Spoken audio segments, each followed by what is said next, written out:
Hello guys, let's പ്ലേൻ്റെ 5ാമത്തെ എപ്പിസോഡിലേക്ക് എല്ലാവർക്കും സ്വാഗതം. അയൺ അത്യാവശ്യമായതുകൊണ്ട് ഞാൻ ഏകദേശം 1 മണിക്കൂറോളം ഇവിടെ AFK നിൽക്കുകയായിരുന്നു. അപ്പോൾ എത്ര അയൺ കിട്ടിയെന്ന് നോക്കട്ടെ. 7 സ്റ്റാക്ക് അയൺ നമുക്ക് കിട്ടിയിരിക്കണേ. പിന്നെ ഈ ഭാഗത്ത് കുറച്ച് വാൾ വെക്കാത്ത ഭാഗം ഉണ്ടായിരുന്നു, അവിടെ കൂടി വാൾ വെച്ച് കംപ്ലീറ്റ് ആക്കിയിരിക്കണേ. കിട്ടിയ അയണൊക്കെ നമുക്ക് ബ്ലോക്കാക്കി വെക്കഞ്ഞ്. അത് ഏകദേശം 49 അയൺ ബ്ലോക്ക് കിട്ടി. അത്യാവശ്യത്തിനുള്ള അയൺ ഉണ്ട്. ഇനി നമ്മൾ ഇവിടെ വർക്ക് ചെയ്തുകൊണ്ട് നിൽക്കുമ്പോൾ അയൺ സ്പോൺ ആയിക്കോളും. കുതിരൻ്റെ മേലെ സോംബി. ഞാൻ ഈ അപ്ഡേറ്റിൻ്റെ ശേഷം ആദ്യമായിട്ടാണ് ഇവന്മാരെ കാണുന്നത്. ഈ അപ്ഡേറ്റ് തുടങ്ങിയവരെ പിന്നെ ഗെയിം കളിച്ചിട്ടില്ലായിരുന്നു, ഇപ്പോഴാണ് ആദ്യമായിട്ട് കളിക്കണത്. ഈ വേൾഡാണ് ആദ്യമായിട്ട് ക്രിയേറ്റ് ചെയ്തത്. അയ്യോ, ഒടുക്കത്തെ ഡാമേജ് ഉണ്ട്. നമ്മളൊക്കെ ഇവന്മാർക്കാണെങ്കിൽ നല്ല സ്പീഡ് ഉണ്ട് കേട്ടോ. പിന്നാലെ മണ്ടി വരുന്നുണ്ട്. ഒരു 2 അടി ഒപ്പം കിട്ടി എന്തായാലും ചാവും. കുതിരനെ ടൈം ചെയ്യാൻ പറ്റുമോ എന്നറിയില്ല, അത് നോക്കണം. ഒരു ക്രീപ്പറും എല്ലാവരും ഉണ്ട്. 4-5 ക്രീപ്പർ. ഇവിടെ നിൽക്കണ സേഫല്ല, വേറെ എവിടെയെങ്കിലൊക്കെ പോയി കൊന്താണ് നല്ലത്. ഈ അപ്ഡേറ്റ് ഞാൻ കളിക്കാത്തതുകൊണ്ട് എനിക്ക് എന്തൊക്കെയാണ് ഉള്ളത് അറിയില്ല. ഇങ്ങനെ ഓരോ സാധനങ്ങൾ ഇപ്പോൾ പുതിയതായിട്ട് കാണുന്നുണ്ട്. കോപ്പർ കോളത്തിൻ്റെ മുന്നത്തെ അപ്ഡേറ്റ് വരെയാണ് ഞാൻ കളിച്ച് നിർത്തിയത്. 4 ക്രീപ്പർ ഇത് എവിടെ നിൽക്കണം. ആ മരത്തിൻ്റെ മേൽ കയറി. അപ്പോൾ ഈ കുതിരയ്ക്ക് ചാടാനൊക്കെ പറ്റും തോന്നുന്നു കേട്ടോ. നല്ല ഹൈറ്റിൽ ചാടും തോന്നുന്നു. മെല്ലെ കറങ്ങി തിരിഞ്ഞ് ബേസിക്ക് തന്നെ പോകാൻ പറ്റുമോ നോക്കട്ടെ. ഒന്ന് രാവിലെ ആയി കിട്ടണം. എപ്പോഴും കൈക്ക് ബെഡ് കൊണ്ടുനടക്കണം, അതാണ് ഒന്നുകൂടി ബെറ്റർ ആയിട്ടുള്ള ഐഡിയ. ഇവിടെ വല്ല വില്ലേജസും വന്നിക്കണമെന്ന് നോക്കട്ടെ. ഇതിലധികം ബേബി വില്ലേജസും വന്നിട്ടില്ല. ഒരുത്തുണ്ട്, ഇവ ആദ്യം ഉള്ളതാണ്. ഓ, നമ്മൾ പറഞ്ഞു തീരുന്ന ടൈം കൊണ്ട് അവൻ ഇങ്ങോട്ട് എത്തി. നല്ല സ്പീഡുണ്ട് ഇവനക്ക്. ഇവിടെ നിന്ന് കണ്ട് തന്നെ ഇവനെ തീർക്കാൻ പറ്റുമെന്ന് നോക്കട്ടെ. അയ്യോ, പകുതി ആർട്ട് പോയി. സ്പീയറിൻ്റെ പവർ ഇപ്പോഴൊക്കെ മനസ്സിലായി. ഇനി ഇതൊന്ന് ക്രാഫ്റ്റ് ചെയ്യണം, ഇതെറ്റ് ഇനി കളിക്കണം. നല്ല ഡാമേജ് കിട്ടുന്നുണ്ട്, അതാണ് പ്രശ്നം. നിൽക്കുമ്പോൾ എനിക്ക് തോന്നുന്നു കുതിര ഓടുന്നതിനനുസരിച്ച് നമുക്ക് ഡാമേജ് കൂടും തോന്നുന്നത്, അങ്ങനെയാണ് തോന്നുന്നത്. ഇതിനൊരു ചെറിയ ഡിലേ ഉണ്ട്. അപ്പോൾ നമ്മളൊന്ന് അറ്റാക്ക് ചെയ്തതിൻ്റെ ശേഷം പിന്നെ ഇവൻ തിരിഞ്ഞു ഓടും. ആ ടൈമിലാണ് നമ്മൾ അറ്റാക്ക് ചെയ്യേണ്ടത്. ഇപ്പോൾ കാര്യം മനസ്സിലായി.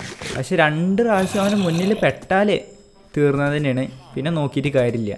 ഗോളത്തിന് കൊല്ലാനുള്ള സെയിം സംഭവം ഇവിടെ യൂസ് ചെയ്താൽ മതി. കാരണം ഗോളത്തിന് കൊല്ലാൻ 3 ബ്ലോക്ക് മേൽക്കാണെങ്കിൽ ഇവനെ കൊല്ലാൻ 3 ബ്ലോക്ക് അടിയിലേക്ക് വെച്ചാൽ മതി. 3 ബ്ലോക്ക് അടിയിൽ നിൽക്കുകയാണെങ്കിൽ നമുക്ക് അറ്റാക്കൊന്നും കിട്ടൂല. ബാക്കിൽ പോയി അടിച്ചാൽ മതി, അതാണെന്നൊരു സുഖം. ഇനി സോംബില്ലെങ്കിൽ കുതിരനെ നമുക്ക് കിട്ടുമോ ഒന്ന് നോക്കട്ടെ. അപ്പോൾ കയറി ഇരിക്കാൻ പറ്റുന്നുണ്ട്, പക്ഷേ ടൈമായി കിട്ടണില്ല. ഇനി പെട്ടെന്ന് പോയി കിടക്കുക, എന്നിട്ട് രാവിലെ വന്നിട്ട് നോക്കാം, അതാണ് നല്ലത്.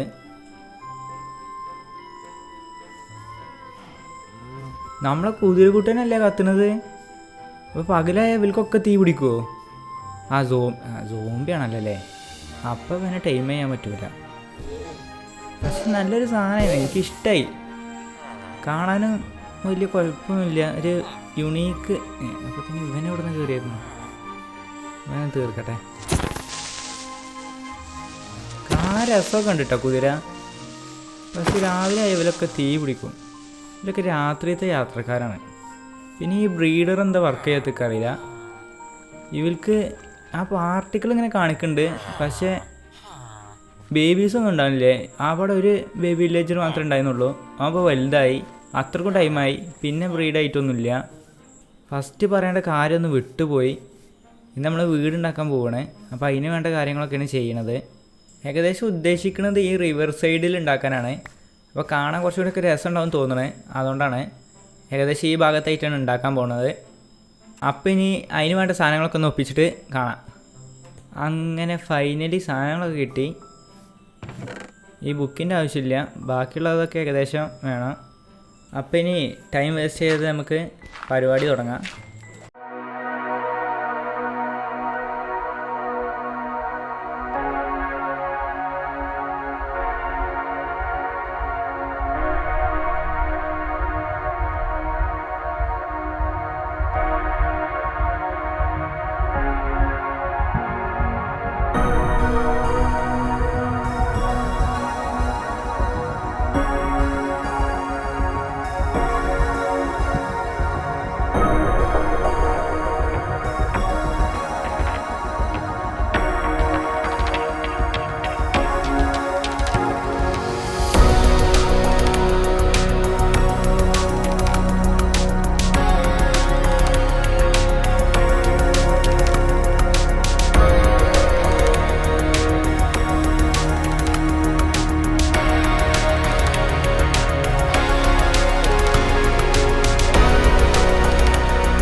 അപ്പോൾ അങ്ങനെ നമ്മളെ വീടിൻ്റെ പണി കഴിഞ്ഞ് ഏകദേശം ഫ്രണ്ട് നോക്കുമ്പോൾ ഈ ലുക്കാണ്. ഇതിൻ്റെ അകത്തെ ഭാഗം ഞാൻ കാണിച്ചു തരാം. ആദ്യം ഫ്രണ്ടിൽ തന്നെ കുറച്ച് ചെസ്റ്റും കാര്യങ്ങളൊക്കെ വെച്ചിരിക്കണേ സ്റ്റോറേജിന്. പിന്നെ ഈ ഭാഗത്തും കുറച്ച് ചെസ്റ്റ് ഉണ്ട്. ബാക്ക് സൈഡിൽ ഇവിടെ ഒരു ബോട്ട് വെച്ചിരിക്കണേ, നമുക്ക് ആ ഭാഗത്തേക്കൊക്കെ നീന്തി പോകാൻ ആവശ്യമായിട്ട്. പിന്നെ ഇനി മേലെയാണ് ഉള്ളത്. മേലെ ഈ ഡോറ് തുറന്ന് മേലേക്ക് കയറിയാൽ ഇവിടെയാണ് നമ്മളെ റൂം വരുന്നത്. ഇവിടെ ഇരുന്ന് പഠിക്കുകയൊക്കെ ചെയ്യാം, അതിന് വേണ്ടിയിട്ടുള്ള ഒരു ഏരിയ. 2 ബാരൽ ഇവിടെ വെച്ചിരിക്കണേ. പിന്നെ ഒരു പിക്ചറ്, പിന്നെ ഒരു ബെഡ് വെച്ചിട്ടുണ്ട്. അതിൻ്റെ അടുത്ത് തന്നെ ക്രാഫ്റ്റിംഗ് ടേബിൾ ഉണ്ട്. ഇവിടെ തന്നെ ഒരു ബാൽക്കണി ഉണ്ട്. ഇവിടെ നോക്കുമ്പോൾ നമുക്ക് എല്ലാ ഏരിയയും കാണാം നല്ലപോലെ. അതുപോലെ തന്നെ ബാക്ക് സൈഡും നമ്മൾ സെറ്റ് ചെയ്തിട്ടുണ്ട്. ഇവിടെ നോക്കിയാൽ ഫാമും കാര്യങ്ങളൊക്കെ നല്ലപോലെ കാണാൻ പറ്റും. നമ്മൾ വന്നപ്പോൾ ഈ ഏരിയയിൽ ഒരു മരങ്ങളും ഇല്ലേന്ന്. ഇപ്പോൾ ഏകദേശം ഇവിടെ കാടായി തുടങ്ങി. ഇതൊക്കെ വെട്ടി മാറ്റി നല്ലപോലെ ആക്കിയെടുക്കണം.